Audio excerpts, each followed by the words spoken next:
My fiancée publicly compared me to her college ex and treated me like the safe backup, until I called off the wedding, walked away at my lowest point, and let her desperation expose who was really being used all along in the end. I, 29 male, work as a paramedic, been with my fiancée, Erica, 27, female, for 3 years. She teaches elementary school. We were supposed to get married next spring. I own the house. She moved in about a year ago. But here's where things started getting weird. Around February, she started acting different. More time on her phone. Wouldn't let me see who she was texting. Started going to bed earlier. Just overall distant. When I'd asked what was wrong, she'd blame work stress or wedding planning stress. The phone thing really bothered me. We'd always been cool about phones. If hers rang while she was in the shower, I'd answer it. Normal couple stuff. But suddenly, she was protective as hell, face down on the table, took it to the bathroom, wouldn't leave it charging where I could see it. I tried talking to her about it, but she'd insist everything was fine. Said I was being paranoid, so I backed off. Started working extra shifts to save money for the honeymoon. We talked about Hawaii since she'd never been, so I backed off. Figured maybe I was being paranoid. Started picking up extra shifts to save more money for the honeymoon. We talked about going to Hawaii. She'd never been and always wanted to see the islands. I was putting in 60-plus hour weeks sometimes, which meant less time at home, less time to notice her weird behavior the last few weeks before everything exploded. She was practically a different person. Still going through the motions of being my fiancé, still talking about the wedding and our future, but it felt fake, like she was acting out a role instead of actually being excited about marrying me. But I was still in denial, still making excuses. Thought maybe once we got through the wedding planning stress, things would go back to normal. Thought maybe she was just one of those people who gets overwhelmed by big events and shuts down emotionally. I was so wrong about everything. Last month we were supposed to go to dinner at this Italian place she picked out. Nothing special, just a Tuesday night date. Was looking forward to actually spending some quality time together since we'd barely seen each other all week. She'd been weird all day though. I got home around 5 p.m. and she was already dressed, sitting on the couch just staring at her phone. When I said hi, she barely looked up. Asked if she was ready to go, and she said sure, in this flat voice like she was doing me a favor. We got to the restaurant, and the hostess sat us at this nice table by the window. Finally, I asked what was wrong for probably the 3rd time. She put her phone down and looked at me with this expression I'd never seen before. Nervous, but also excited. I need to tell you something, she said. Calvin reached out to me. Calvin, her college ex-boyfriend. My stomach immediately dropped. She told me he'd found her on Instagram a few weeks ago. Said he'd been thinking about her, that he made a mistake when they broke up. They'd been talking, really talking about everything, about how they never should have broken up. I asked if she'd been texting her ex for weeks without telling me. She said it wasn't like that at first, just catching up.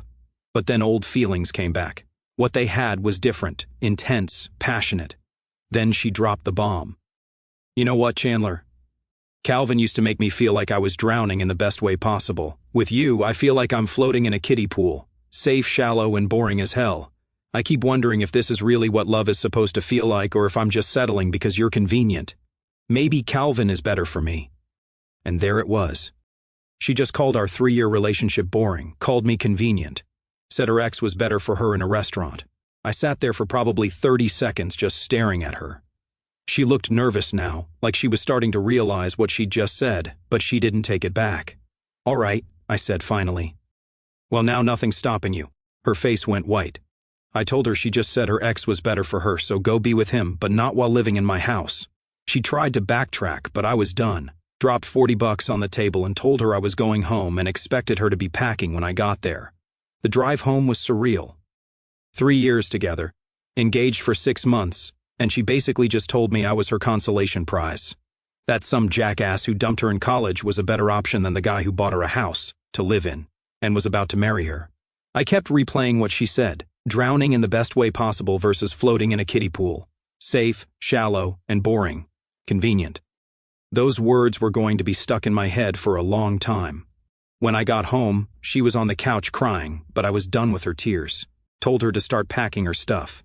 She tried to argue, but I went to the kitchen and canceled our joint checking account on my phone while she was talking. Called my bank too, to make sure she couldn't access anything else. Took her about 2 hours to pack. I didn't help, just sat at the kitchen table and let her figure it out.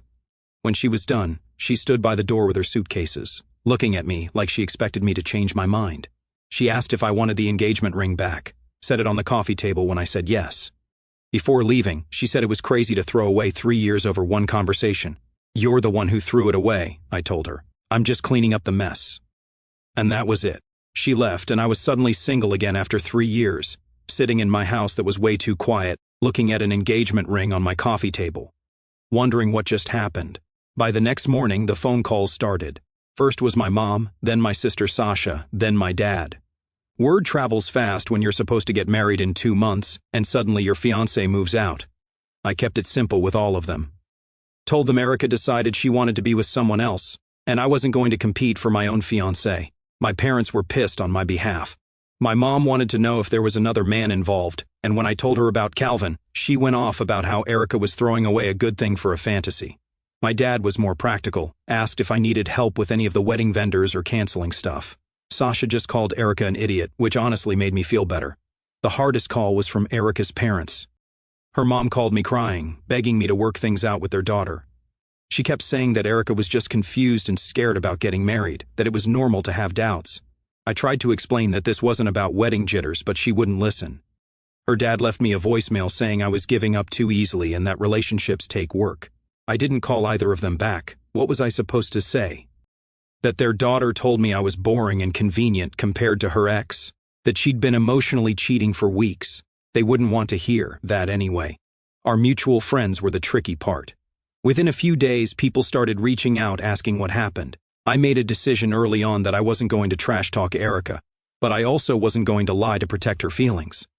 When people asked, I just said, "Ask Erica about Calvin," and left it at that. That simple phrase told them everything they needed to know.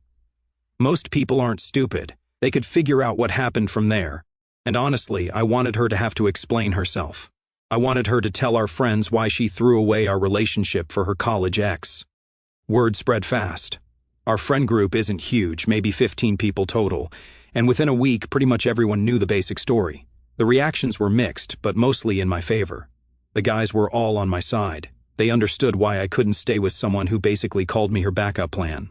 Some of the women thought I was being too harsh, and that I should have tried counseling or given her time to figure out her feelings. But screw that noise. I'm not going to counseling to convince someone to choose me over their ex. I'm not going to sit around while my fiancée figures out her feelings about whether she wants to be with me or some other dude. That's not how this works. The worst part was dealing with all the wedding stuff. We'd already put deposits down on everything. Venue, catering, photographer, DJ, flowers. Some vendors were understanding when I explained the situation. The photographer was cool about it, said she'd been doing weddings for 20 years and seen it all before. Only charged me a small cancellation fee. Others were less sympathetic. The venue kept our entire deposit, said it was too late to rebook for our date. The caterer wanted to charge us for food we'd already ordered. All told, I was out about $8,000 in deposits and cancellation fees. $8,000 for the privilege of finding out my fiancé thought I was boring. But here's the thing. I didn't ask Erica to help with any of the financial hit. I could have taken her to small claims court for half the costs. But I wanted a clean break. The money sucked to lose, but it was worth it to not have to deal with her anymore. The vendors weren't even the hardest part. It was calling all our friends and family to let them know the wedding was off. These conversations were brutal. Everyone wanted more details, wanted to know if there was any chance we'd work things out. The weirdest reaction came from some of the teachers at Erica's school. 3 different women reached out to me, not to defend Erica, but to check on me and basically say she'd screwed up. These are people who work with her every day and they were taking my side. That told me everything I needed to know about how she was handling the situation at work. Apparently, she'd been telling people that we grew apart and had different visions for the future, typical to make herself look better. But teachers are smart, and they could probably see right through her story. Plus, if she was acting weird at work the same way she was acting weird at home, they probably knew something was up. About 2 weeks after she moved out, I heard through a friend that Erica had been posting on social media about following your heart and not settling for less than you deserve. That pissed me off more than anything. She was making it sound like I was the one who wasn't good enough, like she'd outgrown me or some. But I didn't respond, didn't post anything about my side of the story, didn't try to set the record straight publicly. I figured the truth would come out eventually, and getting into a social media war with my ex-fiancé wasn't going to help anyone. The hardest part was just being alone in the house again. For over a year, I'd gotten used to having someone there when I got home from work, someone to cook dinner with, watch TV with, talk about my day with. Suddenly, it was just me and way too much quiet. I threw myself into work, picked up extra shifts whenever I could. Staying busy helped, and the overtime pay would help make up for the money I'd lost on wedding deposits. My partner at work, Mike, knew what was going on and was cool about covering for me when I needed to make vendor calls or deal with wedding stuff. The guys at work were supportive too. A couple of them had been through divorces and told me I was lucky to find out who she really was before I married her instead of after. They were right, but it still sucked. About 3 weeks after everything went down, I was starting to feel like maybe I could move on. The immediate shock and anger was wearing off, and I was beginning to think about what I wanted to do next. Maybe travel somewhere I'd always wanted to go, maybe renovate the house, maybe just focus on work and figure out the rest later. That's when everything got a whole lot more interesting. For about 6 weeks after everything went down, my life was actually pretty good. I know that sounds weird considering I just had my engagement blown up, but hear me out. Once I got past the initial shock and anger, I realized how much stress had been lifted off my shoulders. No more wondering why she was being distant or secretive with her phone. No more wedding planning stress or arguing about guest lists and centerpieces. I could come home from work and just relax without having to analyze every conversation for hidden meaning. I'd blocked Erica's number and all her social media right after she moved out, so if she was trying to contact me, I wouldn't know. And honestly, I didn't want to know. She'd made her choice clear as day when she told me Calvin was better for her. Far as I was concerned, she could go live happily ever after with her college ex and leave me alone. Around this time, I started talking to this nurse from the ER named Veronica. Nothing serious at first, just casual conversation during downtime between calls. She was cool though, funny, smart, and definitely easy on the eyes. More importantly, she didn't seem to have any crazy ex-boyfriend drama going on. The contrast was pretty stark. Veronica would laugh at my stupid jokes, ask questions about my work, remember details from previous conversations. All the basic relationship stuff that Erica had stopped doing months before our breakup made me realize how checked out Erica had really been toward the end. I wasn't looking to jump into anything serious right away, and Veronica seemed to understand that. We were just two people enjoying each other's company without any pressure or expectations. It was refreshing as hell after years of relationship drama and wedding planning stress. Then one afternoon, my buddy Joey calls me laughing. I was at home doing some work around the house when my phone rang, and I could barely understand him at first because he was cracking up so hard. Dude, he finally managed to get out. You're not going to believe this. Joey works with a guy whose girlfriend is friends with one of Erica's teacher friends. Small world, lots of connections. Anyway, apparently word had gotten back to him about what happened with Erica and Calvin. Your ex got dumped, he said, still laughing. Calvin dumped her. I sat down on my couch trying to process this information. What do you mean dumped her? I mean, he used her for about 6 weeks and then told her he didn't really love her anymore. Said he just wanted to make sure about his feelings or something like that. The irony was incredible. After all that talk about their epic love story and how passionate their connection was, Calvin had basically used her for a hookup and tossed her aside again, just like he did in college. According to Joey's source, Calvin had been pretty upfront about it, told Erica that being with her again made him realize they'd both changed too much since college, that what they'd had was probably just nostalgia, and that he didn't see a future with her. Basically everything she should have figured out before blowing up her engagement. Get this, Joey continued. Apparently she's been calling him non-stop trying to get him to change his mind. Dude had to block her number. I felt a weird mix of emotions hearing this.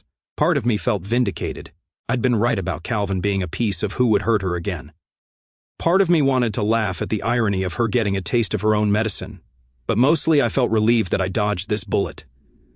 The next few days I heard more details through the grapevine. Apparently, Erica had been posting on social media about learning to love yourself and knowing your worth, right up until Calvin dumped her. Then, suddenly, all her posts disappeared and she went quiet online. She'd also been telling people at work that she was exploring what real love feels like and how she'd never been happier. Her teacher friends had been supportive at first, but when the truth came out about Calvin using her, some of them apparently felt pretty uncomfortable about how she'd handled the whole situation. I heard from my sister Sasha that Erica's mom had called my mom, crying about how her daughter was going through a difficult time and asking if there was any chance I'd consider talking to Erica. My mom politely but firmly told her no, that Erica had made her choice and needed to live with the consequences. About a week after Joey's call, I was at the grocery store when I ran into one of our mutual friends, Lisa. She'd been at our engagement party, was supposed to be a bridesmaid, awkward as hell to see her, but she was actually cool about it. "I just want you to know," she said, "most of us think you handled everything really well. What Erica did was messed up and you had every right to walk away." That felt good to hear. Sometimes when you're in the middle of drama, you start questioning whether you overreacted or made the wrong choice. But hearing from someone who knew both of us that I'd done the right thing was reassuring. Lisa also confirmed what I'd been hearing about Calvin. She really thought he was going to leave his whole life behind to be with her. She said, like she was talking about them moving in together and everything. It was delusional. Apparently Calvin lived about 3 hours away and had his own life, job, probably other women he was seeing. The idea that he was going to uproot everything for a woman he'd already dumped once was pretty ridiculous when you thought about it. But that's what happens when you build a fantasy in your head based on nostalgia and emotional cheating. You convince yourself that your ex was this perfect person who got away, when in reality they're just another flawed human being who already showed you once that they don't want to be with you. A few days later, Erica started trying to contact me. She called from different numbers since I'd blocked her original one. I didn't answer any of them. Then she showed up at the fire station where Joey works part-time, asking him to give me a message about how sorry she was and how she'd made a huge mistake. Joey told her to kick rocks, told me later that she looked like she hadn't been sleeping or eating right. Part of me felt bad about that, but a bigger part of me thought she'd earned every bit of misery she was feeling. When showing up at my friend's work didn't get my attention, she apparently decided to try a different approach. She wrote this massive Facebook post about our relationship and breakup. I didn't see it directly because I had her blocked, but Sasha screenshot it and sent it to me. The post was insane. Complete revisionist history about what happened between us. According to her version, I never really loved her and couldn't accept that she had a romantic history. She said I abandoned her when she needed support the most, and that I was too immature to handle adult relationship problems. Not a single word about Calvin. Not a single mention of her telling me I was boring and convenient compared to her ex. Just a bunch of about how I was the problem and she was the victim. The comments were pretty brutal though. A bunch of our mutual friends called her out for rewriting history. Someone posted, "Didn't you leave him for your ex?" Another person said, "This isn't how I remember it happening." Even some people I didn't know were commenting about how her story didn't add up. She deleted the post after a few hours, but the damage was done. Everyone could see she was trying to make herself look better by throwing me under the bus, and most people weren't buying it. That's when I knew she was really desperate. When someone starts making up stories on social media to make their ex look bad, they've hit rock bottom. And I was glad as hell that I wasn't part of that mess anymore. So my 30th birthday rolls around about 3 months after everything went down. Normally I'm not big on birthday celebrations. Just feels like another day to me. But my family has always made a huge deal about birthdays, especially milestone ones. And they weren't about to let me skip it just because I'd recently become single again. I'd been seeing more of Veronica over the past month. When the first mentioned my birthday party, she seemed excited to meet my family, which was a good sign. The day of the party, I woke up actually feeling pretty good. 30 years old, owned my own house, had a solid job, good friends, and was seeing someone who didn't think I was boring or convenient. Not a bad place to be, all things considered.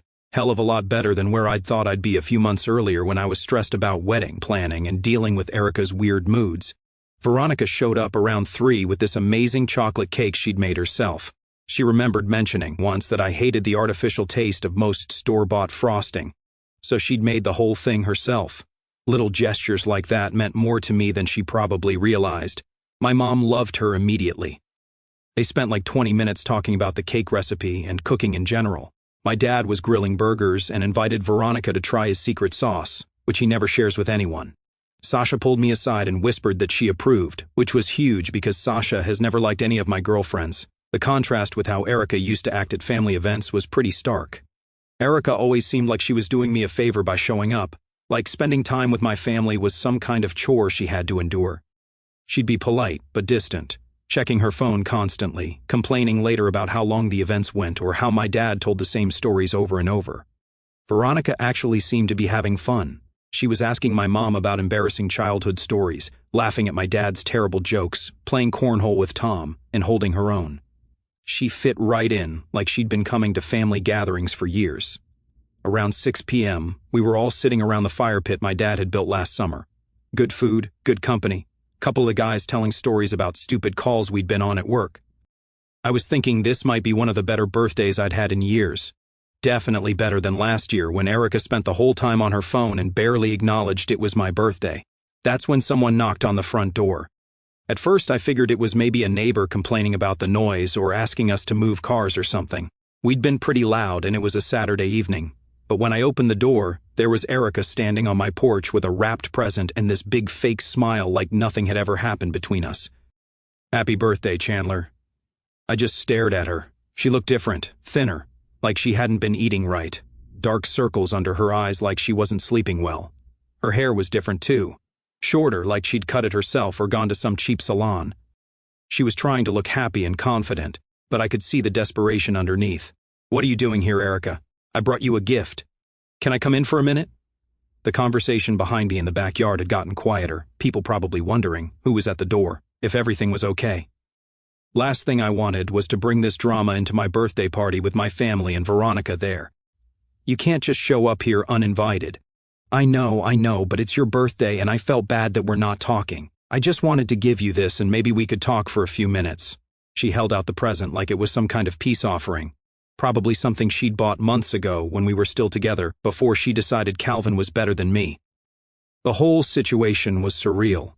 My ex-fiancée showing up at my birthday party after telling me I was boring and convenient. After getting dumped by the guy she left me for. About what? About us. About how stupid I was. About how much I miss what we had. I actually laughed, which seemed to surprise her. You miss what we had? You mean the boring, convenient relationship? The kiddie pool? Her face turned red. She'd probably hoped I'd forgotten about that comment. Or that time would have softened the impact of those words. But you don't forget when someone you love tells you that you're their backup plan. She tried to backtrack, saying she was upset when she said that she didn't mean it. But we both knew she did mean it. People don't say things that specific and hurtful unless they've been thinking them for a while. That's when the front door opened behind me and Veronica stepped out. Everything okay out here? The look on Erica's face was priceless.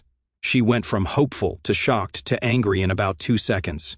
You could see the gears turning in her head. I was supposed to be sitting at home miserable and alone, waiting for her to come back. I wasn't supposed to have moved on, especially not with someone who was clearly attractive and put together.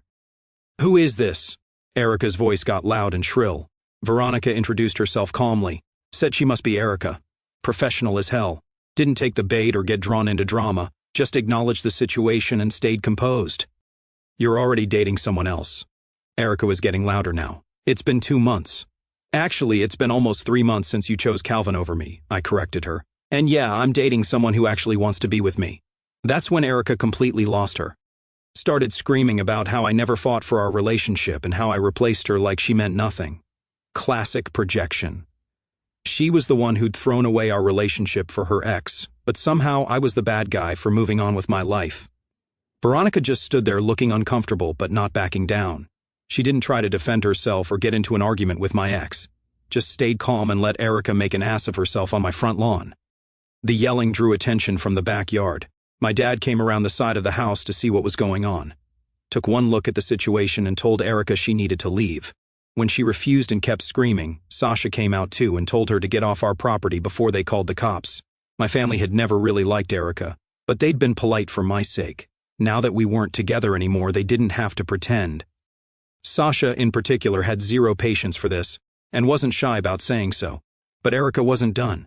She was in full meltdown mode now, probably realizing that her grand gesture wasn't going according to plan. She'd probably imagined showing up with a present and me being so grateful that she wanted me back that I'd forget everything that happened.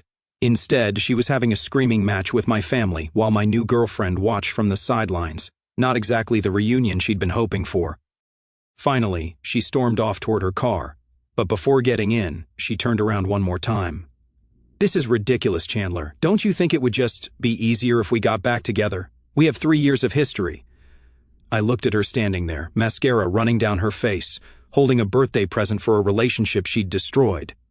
3 months ago, this woman had been my fiancée. Now she was a stranger having a breakdown on my lawn because I'd had the audacity to move on with my life. Easier for who? I called back. Because it seems pretty easy for me right now. She got in her car and drove off, spinning her tires like a teenager having a tantrum. I went back inside to my party, where Veronica squeezed my hand and didn't ask any questions. My family was pissed but got over it quickly. The rest of the night was actually really fun. Like Erica's visit had been some weird intermission that we all agreed to ignore. I never opened her present, threw it in the trash the next morning without even looking at what was inside. Whatever it was, I didn't want or need it. That chapter of my life was closed, and no amount of birthday gifts or dramatic gestures was going to reopen it. About a month after the birthday incident, I heard through the grapevine that Erica had moved back in with her parents. Apparently, she couldn't afford her own place on a teacher's salary without someone splitting bills with her. The irony wasn't lost on me. She'd thrown away a relationship with someone who owned his own house and had a stable career for a guy who used her for 6 weeks and dumped her. I also heard she'd taken a leave of absence from teaching. Whether that was voluntary or the school suggested it after her behavior became too erratic, I don't know. But it couldn't have been easy explaining to her coworkers why she was suddenly single and living with her parents. Again, after being engaged just a few months earlier. Joey kept me updated on the gossip, probably more than I needed to know. Apparently, Erica had been trying to get back in touch with other guys from her past, not just Calvin. Like she was working through a list of exes, trying to find someone to take her back. Pretty sad when you think about it, but that's what happens when you burn bridges for no good reason. The funniest part was hearing about how Calvin reacted when he found out about her birthday party visit. Apparently, someone had told him about her showing up at my house, and he was pissed, called her crazy and told mutual friends that he was glad he'd gotten out when he did. The guy who'd convinced her to leave me was now talking about her to anyone who would listen. That's the thing about guys like Calvin. They're great at talking women into bad decisions, but they disappear the moment things get complicated. He'd filled her head with about their epic love story and how they were meant to be together, then bailed the second he got what he wanted. And now he was acting like she was the problem. But honestly, I stopped caring about the Erica drama pretty quickly. I had better things to focus on, like building something real with Veronica and advancing my career. The whole situation had taught me what I actually wanted in a relationship. Someone who chose me first, not someone who needed to be convinced that I was worth their time. Around the 6-month mark after our breakup, Veronica and I decided to move in together. She'd been practically living at my place anyway, and it made financial sense for both of us. More importantly, it felt right. I wasn't nervous about the commitment or worried about her changing her mind. When you're with the right person, these decisions feel natural instead of forced. Then 2 months later, I ran into one of Erica's teacher friends at the grocery store. Lisa, the same one who told me I'd handled everything well. She mentioned that Erica was back to teaching, but at a different school across town. Apparently, she'd needed a fresh start away from people who knew about the whole Calvin situation. Lisa also mentioned that Erica had been asking about me, wanting to know if I was still with that nurse and whether I seemed happy. The fact that she was still keeping tabs on my life, through mutual acquaintances, told me she probably wasn't doing as well as she wanted people to think. But that wasn't my problem anymore. I'd moved on completely, built a new life with someone who actually wanted to be with me, and I wasn't interested in whatever ongoing drama Erica was dealing with. Some people learn from their mistakes and grow as human beings. Others keep making the same bad choices and wondering why their lives don't improve. The wedding dress she bought was probably still hanging in her parents' closet somewhere. An expensive reminder of the life she'd thrown away for a fantasy. Meanwhile, I was building something real with someone who thought I was worth fighting for instead of someone who saw me as a backup plan. A year after our breakup, Veronica and I got engaged. Nothing huge or dramatic, just a quiet proposal during a weekend trip we'd planned together. Erica finally broke her silence. She sent me a long text from a number I didn't recognize. Probably borrowed someone else's phone since I still had her blocked. The message was a novel full of apologies and excuses and begging for one more chance to explain. She said she'd been going through therapy and realized she'd made the biggest mistake of her life, that Calvin had been a fantasy and I was the real thing, that she'd spent the past year thinking about me every day and regretting everything that happened. She claimed she was ready to fight for us now and wanted to meet up to talk about getting back together. I didn't respond to the text. Didn't even acknowledge that I'd received it. Erica had said everything she needed to say a year ago when she told me Calvin was better for her. Nothing had changed except that her backup plan had fallen through, and she was realizing that good guys don't wait around forever. Erica taught me what I don't want in a relationship. Veronica showed me what I do want, and that's worth